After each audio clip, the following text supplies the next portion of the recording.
Pas une seconde d'hésitation avant de regagner la forêt. 3 capucins bruns, un mâle et 2 femelles sont repartis dans la nature après avoir été remis sur pattes par les bénévoles de SOS Faune Sauvage. Un retour à la nature comme un réflexe. Parfait. Là, on a eu à faire un très joli relâché puisque les animaux sont sortis directement. Vous voyez que voilà, ces deux-là, par exemple, ont été élevés à la main. C'est assez incroyable d'avoir un animal qui va tout de suite sauter, retourner dans son milieu, même pas se retourner, alors qu'on a quand même passé plus d'1 an à leur donner à manger. Donc c'est justement ce travail comportemental-là qui a été très long, très important, et ça fait plaisir. Hein. Ces animaux qui avaient passé du temps en captivité et dont 2 d'entre eux étaient maltraités avaient été confiés à l'association il y a 2 ans pour le mâle, 1 an pour les femelles. Tout l'enjeu consistait à tout faire pour qu'ils réintègrent spontanément leur habitat.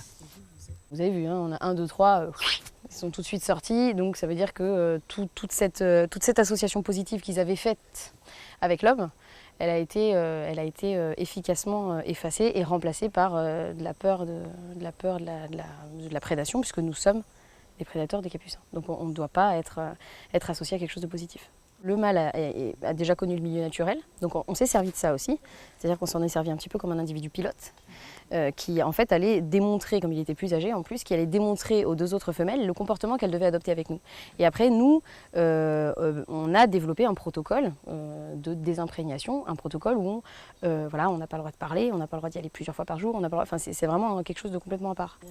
Pas question non plus d'introduire des agents pathogènes dans la nature par le biais de ces relâchés.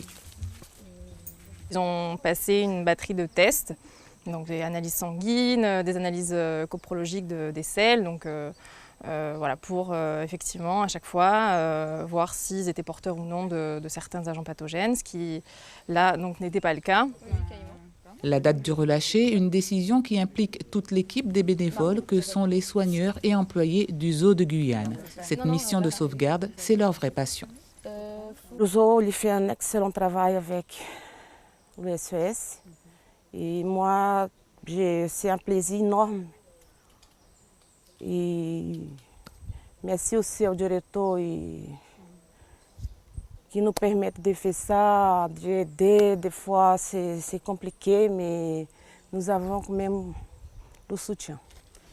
Ce relâché est le dernier de l'année. En 2020, SOS Faune Sauvage Guyane a ainsi renvoyé à leur environnement caïmans, faucons, saïmiris, tortues scorpions, anacondas et pions.